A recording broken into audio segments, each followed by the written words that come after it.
என்கின்ற கணக்கில் தான் மகாராஷ்டிரம் முதலிடத்தில் நிற்கிறது.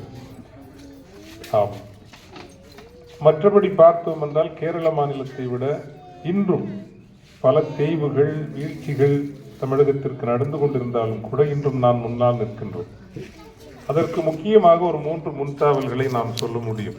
முதல் முன்தாவல் என்பது ஆரம்ப கல்வி இங்கு ஜனநாயகப்படுத்தப்பட்டது. இந்தியாவிலேயே தமிழகத்தில் தான் ஆரம்ப கல்வி முதலாக ஜனநாயகப்படுத்தப்பட்டது.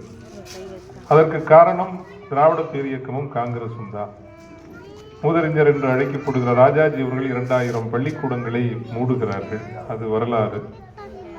அதன் பிறகு குடியாத்தம் தேர்தலிலே காமராஜர் அவர்களை நிற்க வைத்து தந்தை பெரியார் அவர்கள் தான் காமராஜர் வெற்றி பெறுவதற்கு வழிவகை செய்கிறார். ஆனால் அதற்காக அவர் முன்வைத்த ஒரே நிபந்தனை, உன்னை முதல்வர் நாற்காலியில் அமர வைப்பது எனது பொறுப்பு, நீ அமர்ந்ததும் 2000 பள்ளிகளையும் மீண்டும் திறக்க வேண்டும் என்று ஒரு நிபந்தனை வைக்கிறார். காமராஜர் முதல்வராகி 2000 பள்ளிகளை அல்ல, அதை திறந்தது மட்டுமல்ல 20,000 பள்ளிகளாக அவர் உயர்த்தி விடுகிறார். அதுதான் தமிழகம் கண்ட ஒரு முதல் முன்தாவல். இரண்டாவது முன்தாவல் என்பது தெரியாமலேயே நடந்தது.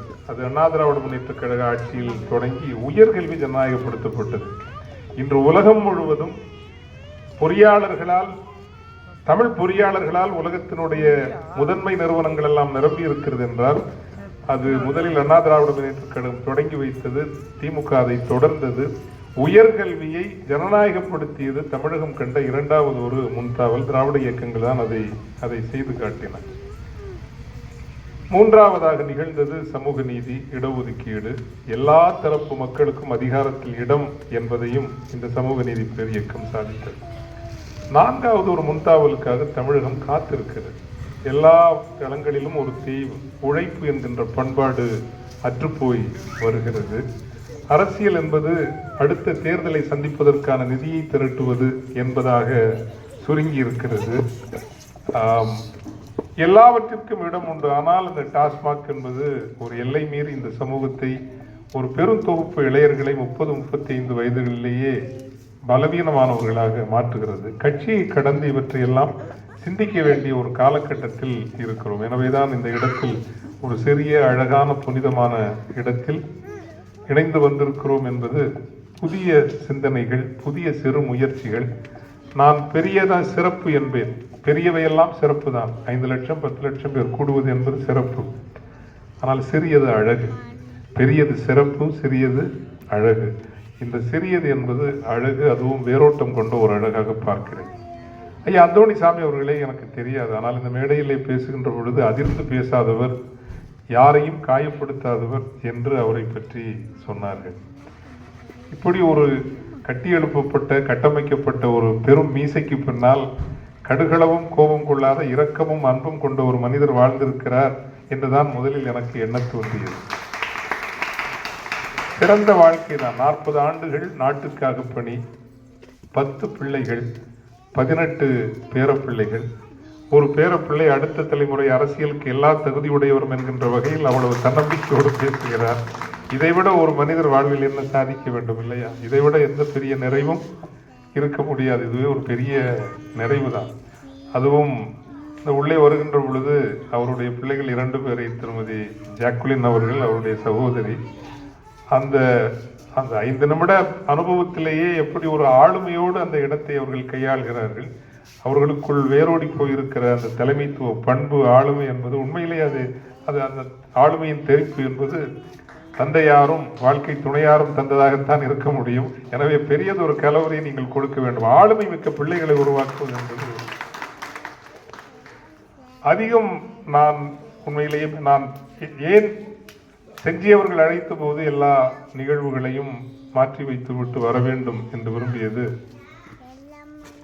தமிழ் சமூகத்தின் காவலர்களாக அவர்களை நாங்கள் கண்டோம், இன்றும் காண விரும்புகிறோம். அவரை மட்டுமல்ல, அவரை போல இன்னும் மீதம் இருக்கிற விதை நல்களை. இந்த இடத்தில் பெரியாரிய தொண்டர்கள், தோழர்கள் இருக்கிறார்கள். திராவிட முன்னேற்ற கழகத்தினுடைய ஆளுமைகள் இருக்கிறார்கள். மறுமலர்ச்சி திராவிட முன்னேற்ற கழகத்தினுடைய ஆளுமைகள் இருக்கிறார்கள். அண்ணா திராவிட முன்னேற்ற கழகத்தினுடைய, இது ஒரு அழகான அரங்கு. அவ்வளவு எளிதில் தமிழகத்தில் இப்படியெல்லாம் நடந்து விடாது. ஆனால் தமிழகத்துக்கு நேர்ந்த நான் எப்படி முன்தாவல் என்று சொன்னேனோ அதே போல தமிழகத்திற்கு நேர்ந்த பேரிடர்கள் அவற்றில் ஒன்று என்று நான் கருதுவேனே ஆகில் திமுகவிலிருந்து மதிமுக, ஏனென்றால் அதிமுக பிரிந்த பொழுது நாங்கள் சிறுவர்கள், அதனுடைய தாக்கம் எங்களுக்கு தெரியாது. ஒரு வகையில் அந்த பிரிவு நடந்தது நல்லதுதான். காரணம், ஒரு 60 ஆண்டுகளாக புதுடில்லிக்காரர்கள் இங்கு வந்து நாட்டாமை பெரிதாக செய்ய முடியாதபடி காத்தது இந்த 2 கட்சிகளும் இங்கு ஆண்டதால் தான் டெல்லிக்காரர்கள் வந்து இங்கு சர்வாதிகாரம் செய்யவில்லை. இல்லை என்றால் நாம் டெல்லிக்காரர்களுடைய சர்வாதிகாரத்தில் இன்னும் ரொம்ப மிதிப்பட்டிருப்போம். எனவே அந்த பிரிவினுடைய காலகட்டமும் அதனுடைய தாற்பயங்களும் எனக்கு தெரியாது. ஆனால் அதற்கு பிறகு நடந்த திமுக மதிமுக பிரிவு என்பது தமிழினத்துக்கு நிகழ்ந்த ஒரு மிகப்பெரிய துயரம், பேரிடர். காரணம், அவற்றுள்ள நான் செல்ல விரும்பவில்லை. அந்த பிரிவு நிகழ்ந்திருக்கவில்லை என்றால் தமிழகத்தினுடைய வரலாறும் வேறுபட்டதாக இருந்திருக்கும், தமிழ் ஈழத்தினுடைய வரலாறும் வேறுபட்டதாக இருந்திருக்கும், சமகால தமிழக அரசியலினுடைய கதையும் வேறுபட்டதாக இருந்திருக்கும்.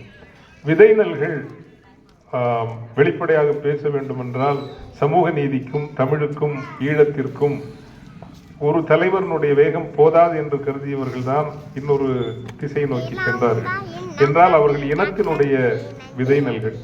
அந்த விதைநல்கள் 40 ஆண்டு கால வழித்தடத்தை பார்க்கிற பொழுது தங்களுக்கும் பெரிதாக பயன்படவில்லை, தமிழ் இனத்திற்கும் பெரிதாக பயன்பட முடியவில்லை என்பதாகத்தான் அந்த ஒரு துயர வரலாறாக முடிந்துவிட்டது. எனவேதான் இந்த காலகட்டம் என்பது உரையாடலினுடைய காலகட்டமாக இருக்க வேண்டும். உணர்வாளர்கள், புத்த கருத்துடையவர்கள், ஒவ்வொரு கட்சிக்குள்ளும் இருக்கிற நல்லவர்கள் எவ்வளவு அழகாக இருக்கிறதையா, செல்வராஜ் அவர்கள், ரவி அவர்கள் எல்லோரும்